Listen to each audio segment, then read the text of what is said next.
म्हणजे आयुष्यात एकदा तरी तुम्ही कलाकार आहात तर कॅन फिल्म फेस्टिवलच्या रेड कार्पेटवर चाललंच पाहिजे. ते लाखोचं स्वप्न असतं आणि माझं स्वप्न नव्हतं तरी ते पूर्ण झालं, याबद्दल मला अत्यंतिक आनंद आहे. आणि जेव्हा मला फोन आला तेव्हा मला असं वाटलं नाही की ते एवढ्या मोठ्या प्रमाणावर आपल्याला मेन रेड कार्पेटवर चालायला देतील, कारण तो जागतिक स्तरावरचा सोहळा आहे. तर रिजनल लेवलवर आपण काम करतोय, त्यांना महाराष्ट्र माहिती तरी असेल का, महाराष्ट्रातले कलाकार त्यांना काय माहिती असतील, ते का आपल्याला स्थान देतील.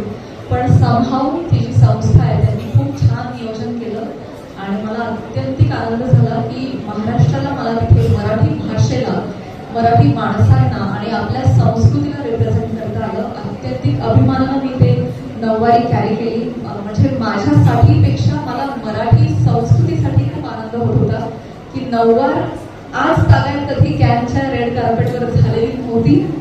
आय डोंट थिंक सो इथून पुढे कधी होईल, कारण मला जेवढं प्रेम वाटतं महाराष्ट्राविषयी, मराठी संस्कृतीविषयी, आय डोंट थिंक सो कोण कलाकार जाईल आणि त्यांच्या डोक्यात येईल की नाही.